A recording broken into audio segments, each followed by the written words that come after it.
Guys, good morning. Hank came in just in time. So we are on book 3. It's A Dog's Life. So chapter 1, The End of the World. Well, we know Hank is pretty dramatic and he stretches the truth. So I want you to think, do you think it's really the end of the world? Or do you think he might just be being a little dramatic? Let's see. It's me again, Hank the Cowdog. One morning around 10 o'clock, Drover brought me some incredible news.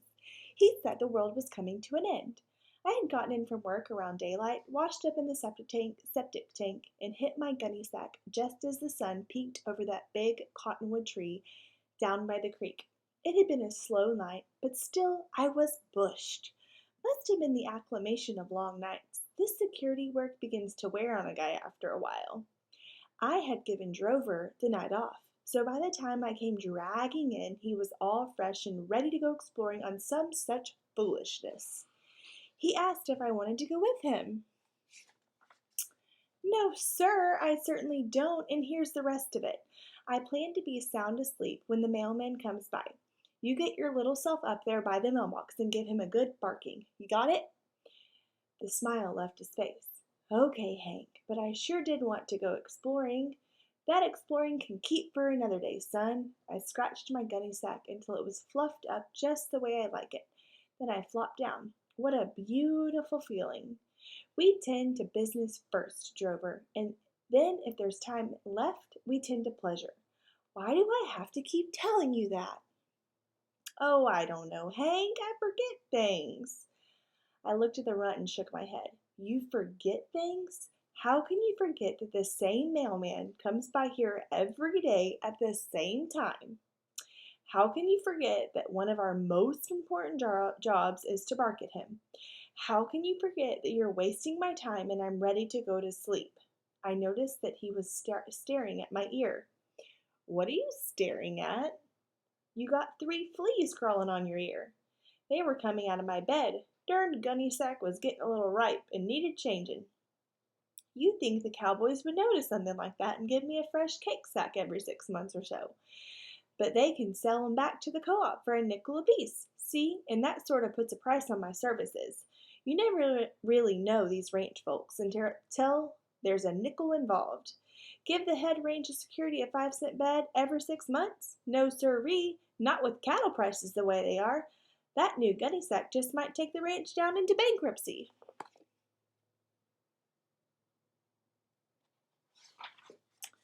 So if you want to know why my bed was full of fleas, there's your answer. It had nothing to do with my personal hygiene. I bathe in the sewer every single day. I make a sincere effort to keep the sandburrs out of my tail. I scratch every flea that shows himself. In other words, I'm one of the cleanest dogs I ever met, except Baloo the collie. And oh, just the mention of her name makes my heart start whamming in my chest.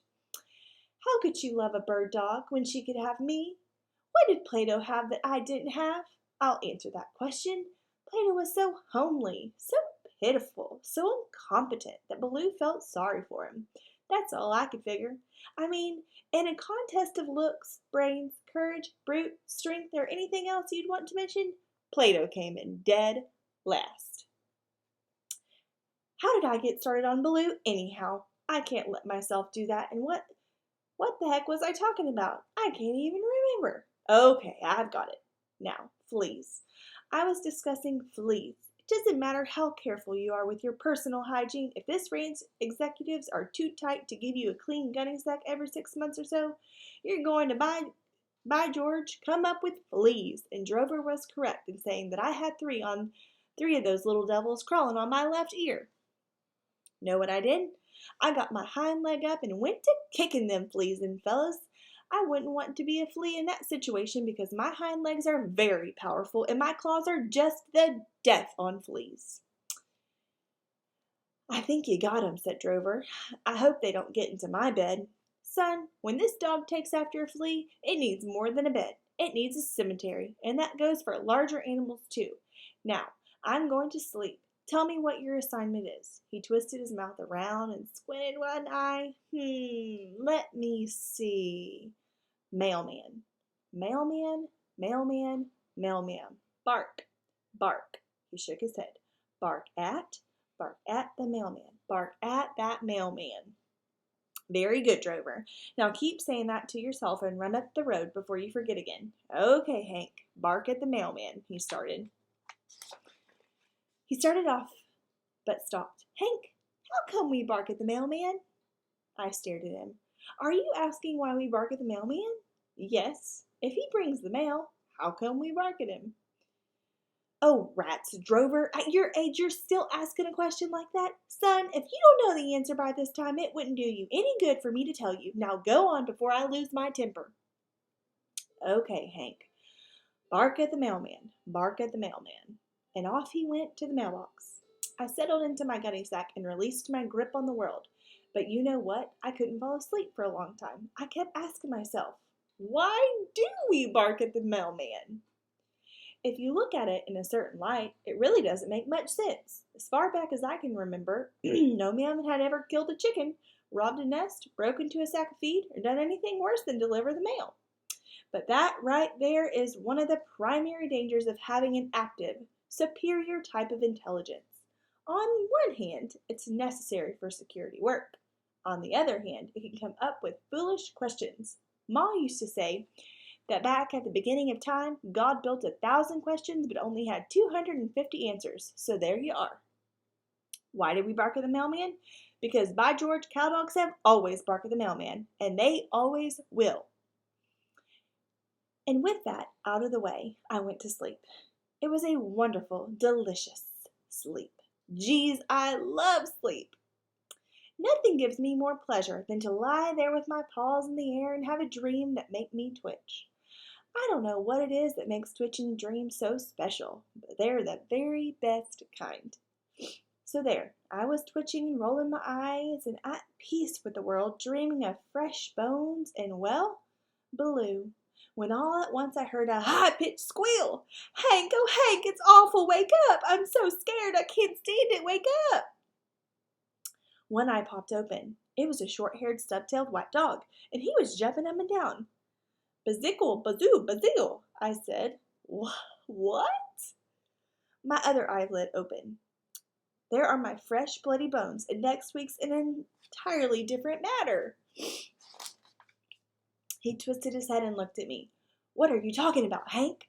I pushed myself up and staggered over against the gas tanks. My head began to clear. What's the meaning of this? The meaning of what, Hank? The meaning of, I don't know, whatever it is you're talking about. You mean bloody bones? Okay, stop right there. Whose bones and why are they bloody? Try to remember every detail. Reconstruct the scene of the crime, just as you saw it. So far, we've only got one clue. The bones are bloody. What kind of bones are they? I don't know. Very good. Now the next clue. Are they fresh? I don't know. Now we have to concentrate. Whose bones could they be? Drover rolled his eyes. I could tell he was trying to concentrate. I guess they're yours, Hank. I haven't seen them yet. What are you talking about? Well, I'm not quite sure. Then what is the meaning of this conversation? Why am I standing here? I don't know, Hank. Maybe you better sit down. I sat down and took a deep breath. Drover, I was asleep and you woke me up. Why did you wake me up? Hank? I just heard the awful news and I thought you ought to know. What awful news? The little mutt was shivering all over by this time. Oh, Hank, the world's going to come to an end at 3 o'clock. Huh? The world? 3 o'clock? That's impossible. No, it's true. I know it's true. Oh, I'm scared, Hank. This has never happened to me before. Just then, Sally Mae came out of the house, jumped into her car, and went roaring out of the driveway, throwing up gravel and dust. She turned left at the county road and headed west toward town. Drover's eyes got as big as plates. There, you see that? She must have heard the news. Well, this was, shall we say, shocking. We didn't have much time to prepare. Furthermore, how do you prepare for the end of the world? As I was sifting through the various options, I heard a commotion up around the house. It was Pete the barn cat. He was jumping in the air and rolling around on the ground and yowling. It appeared that he'd been taking the fits. Come on, Drover, we better check this out. We ran up the hill. Something terrible was happening at the ranch, and I had to find out what it was. Chapter 2 is the thick plottins. So normally it's called the plot thickens. So he's calling it the thick plottins. All right, I'll see you tomorrow.